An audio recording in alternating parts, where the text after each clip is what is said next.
चेतावनी का समय बीत चुका है और अब बदले का समय आ गया है। 31 अक्टूबर को पुतिन ने एक विनाशकारी गलती की। उसने यूक्रेन के प्रमुख शहरों पर एक बड़ा हमला किया।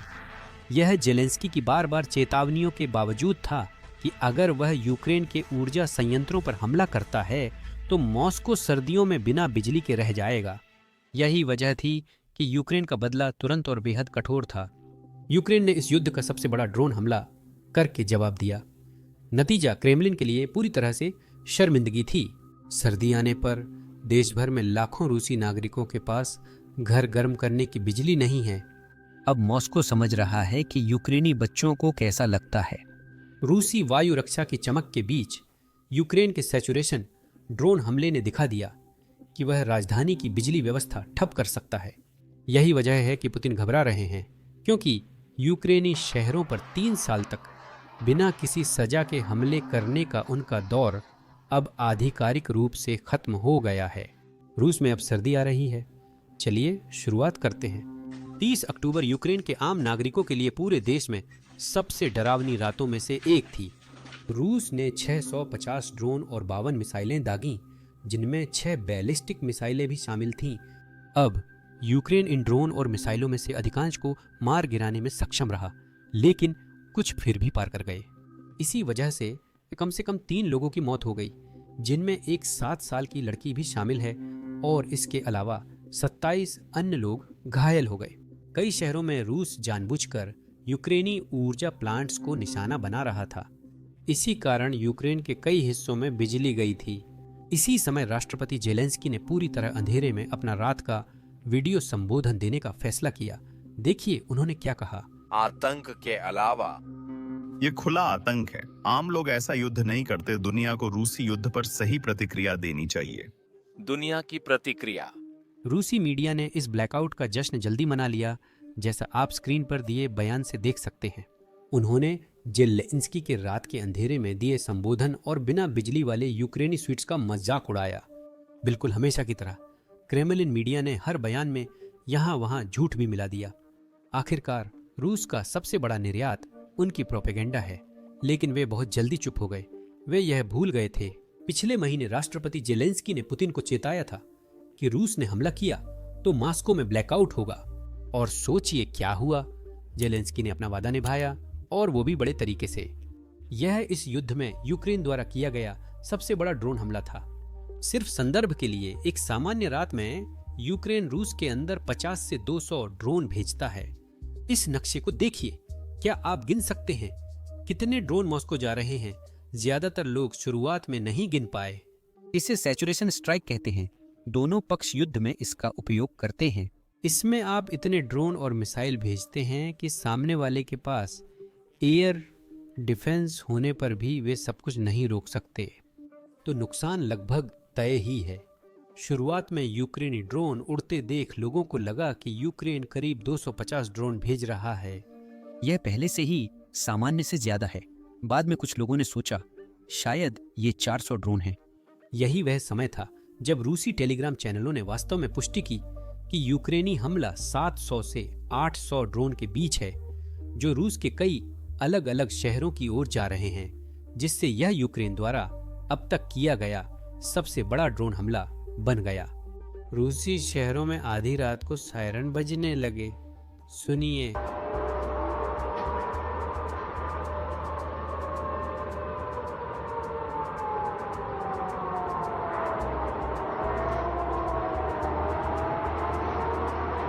जैसा कि आप स्क्रीन पर देख सकते हैं, रूसी वायु रक्षा प्रणालियों ने ड्रोन गिराने के लिए आसमान को रोशनी से भर दिया। अब ये वायु रक्षा मिसाइलें नहीं बल्कि बंदूक की गोलियां हैं, जो ड्रोन पर इस्तेमाल के लिए ज्यादा किफायती हैं। लेकिन फिर भी यह एक सैचुरेशन स्ट्राइक थी जिसमें यूक्रेन ने 800 ड्रोन का इस्तेमाल किया। ये रूस के लिए सबको गिरा पाना बहुत ज्यादा था, लेकिन हमेशा की तरह रूसी अधिकारियों ने दावा किया कि उनकी सफलता दर 100% है। अब जो भी नुकसान दिखेगा वो ड्रोन से नहीं, रूसी मलबे से होगा। पुतिन ने खुद कहा था, तो चलिए उन पर विश्वास करते हैं।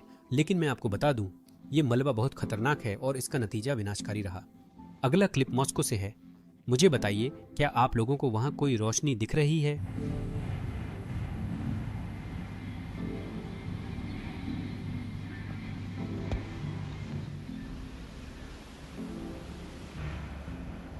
क्या आपने कुछ देखा? खैर, शायद अगले क्लिप में आप कुछ देख पाएंगे। वहां रोशनी है, लेकिन पार्क में रूसी लोग घबरा रहे हैं। देखिए। मैं नहीं करता। वो यूक्रेनी मलबा, यार वाकई में कुछ खास है ना? खैर, रूस के एक पावर प्लांट ने उस मलबे के गिरने को सच में झेला नहीं, क्योंकि धमाका बहुत बड़ा था। शायद पुतिन और जेलेंस्की के बीच भाषा की दीवार है, क्योंकि पुतिन इसे पावर प्लांट में आपातकालीन स्थिति कह रहे हैं, जबकि जेलेंस्की इसे मिशन पूरा हुआ कह रहे हैं। इस क्लिप को देखिए।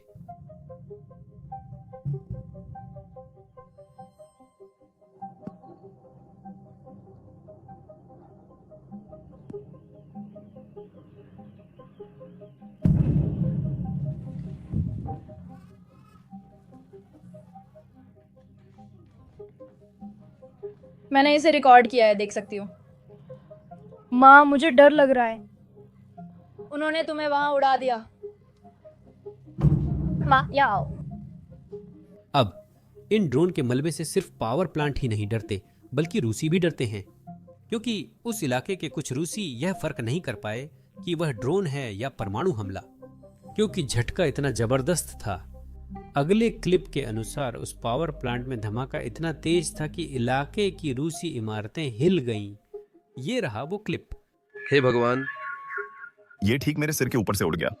बस कहीं सिर के ऊपर से ब्लैत। पूरा घर एफ किंग हिल गया। मैंने सुना वो बैज गूंज रहा है। मैंने वो गूंज सुनी। हे भगवान,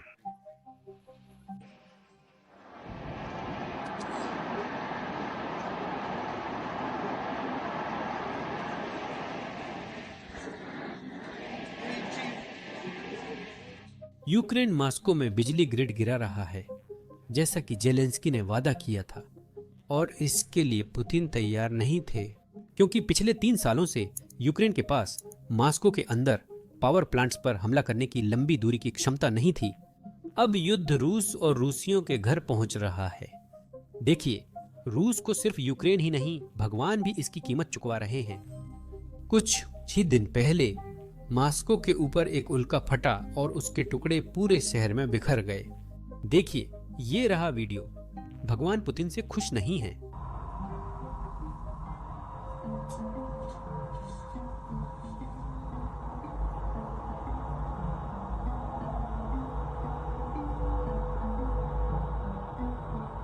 फिर ठीक अगले दिन शहर के बीचों बीच एक कार डीलरशिप या कार सर्विस स्टेशन में आग लग गई।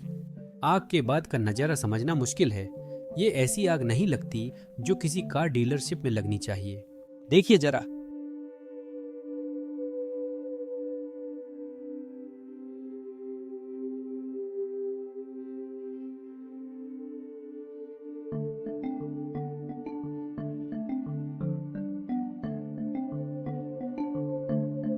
जैसा कि आप देख सकते हैं, रूसी समाज सचमुच और आर्थिक रूप से बिखर रहा है। तो सोचिए, रूसी टीवी होस्ट क्रेमलिन के प्रचारक क्या कर रहे हैं? वे फिर से नाटो को दोष दे रहे हैं। मुझे लगता है कि रूस में कुछ भी होता है, वे बस नाटो की तरफ देखते हैं और कहते हैं कि ये नाटो की गलती है। एक दिन ऐसा आएगा जब पुतिन का पैर मेज से टकरा जाएगा और वो कहेंगे कि ये नाटो की गलती है। बस क्रेमलिन टीवी की इस क्लिप को देखिए, जहां वे कह रहे हैं कि ये सब पश्चिम की वजह से है कि रूसी अर्थव्यवस्था बर्बाद हो रही है। मुख्य उद्देश्य हमारी अर्थव्यवस्था को नुकसान पहुंचाना है। उनका उद्देश्य हमारी अर्थव्यवस्था को नुकसान पहुंचाना है। वे मानते हैं कि उन्हें हमें आर्थिक रूप से कमजोर करना है। यही भाषा ट्रंप ने अपनाई है। यही करना है। सारी बातें सौदे की। ये कैसा सौदा? ऐसा सौदा जिसमें हम अपने राष्ट्रीय हितों की बलि दें। ऐसा सौदा जिससे देश के अंदर सवाल उठें। ऐसा सौदा जिसके बाद लोग कहेंगे, आपने दिसंबर 2021 में सुप्रीम कमांडर के कार्य हल करने की कोशिश की और आपको क्या मिला? फिनलैंडाइजेशन की जगह, जैसा बाइडेन ने मजाक में कहा, फिनलैंड नाटो का हिस्सा बन गया और आपके सैनिक यूक्रेन में तैनात हो गए। तो आपने क्या हासिल किया? इसमें अच्छा क्या है? फिर वे देश के अंदर उन विभिन्न नेटवर्क्स के जरिए हमें अस्थिर करने की कोशिश करेंगे जिन्हें पूरी तरह से निष्क्रिय नहीं किया गया है। रूसी क्षेत्र में मैदान जैसी स्थिति भड़काने के लिए वे चालाक योजनाएं होंगी। ये तरीके अच्छी तरह से जाने पहचाने हैं। हमारे देश में ऐसे बहुत से लोग हैं जो एक बिग मैक और कोका कोला के लिए अपनी मां तक को बेच सकते हैं। देश की तो बात ही छोड़िए। कई बार फैसलों से लगता है कि ऐसे लोग ऊंचे पदों पर भी हैं और उनकी संख्या भी ज्यादा है। क्या उन्हें लगता है ये इटालियन स्टाइल हड़ताल है? जब ये तय ना हो कि मोर्चे या मातृभूमि को क्या चाहिए तो क्या सुना जाए? सिर्फ पक्षियों की चहचहाहट सुनना और बाकी सब अनदेखा करना। रूसी आखिरकार इस युद्ध के परिणाम महसूस कर रहे हैं और मैं उम्मीद करता हूं कि अगर पुतिन कीव पर हमला जारी रखते हैं तो यूक्रेन भी मॉस्को पर जवाबी हमला करता रहे।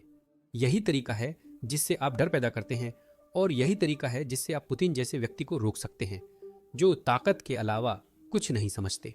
अब किसी कारणवश मुख्यधारा की मीडिया या पारंपरिक मीडिया, आप चाहे जो भी कहें, इस बारे में बात नहीं करना चाहती। जब यूक्रेन वास्तव में रूस पर पलटवार करता है तो वे बस अपना समय पुतिन द्वारा की जा रही परमाणु धमकियों के बारे में बात करने में ही बिताते हैं। शायद वे कुछ ऐसा कवर करने से डरते हैं जिससे रूस कमजोर दिखे, या शायद उन्हें ऐसे मुद्दों में दिलचस्पी नहीं है जहां उन्हें दोनों पक्षों को कवर करना पड़े। इसी कारण हमने बिजनेस बेसिक्स शुरू किया। यह हमारा प्लेटफॉर्म है जहां हम वे खबरें कवर करते हैं जिन्हें पारंपरिक मीडिया या तो डर के कारण या व्यस्तता में नहीं कवर करती। सबसे अच्छी बात यह है कि हम पर कोई पाबंदी नहीं है। हमने इसे शुरू से खुद बनाया है। यूट्यूब की तरह हमें ड्रोन धमाके या यूक्रेनी रक्षकों द्वारा नष्ट रूसी काफिले को सेंसर नहीं करना पड़ता। और हमें ऐसी कोई चीज़ भी सेंसर नहीं करनी पड़ती जो विज्ञापनदाताओं को पसंद नहीं आती। ऐसा इसलिए क्योंकि हम विज्ञापन नहीं चलाते। हम इस वेबसाइट को आप लोगों के समर्थन से चलाते हैं। तो अगर आप ऐसे कवरेज में रुचि रखते हैं तो कृपया basicsinsider.com पर जाकर बिजनेस बेसिक जरूर देखें। आप विवरण में दिए गए लिंक का उपयोग कर सकते हैं या अपनी स्क्रीन पर दिख रहे QR कोड को स्कैन कर सकते हैं। साइन अप करने पर आपको ऐसा कंटेंट मिलेगा जो हम YouTube पर नहीं डाल सकते। इसके अलावा आप हमारे चैनल को सपोर्ट करेंगे। धन्यवाद। मैं अगली अपडेट में मिलूंगा।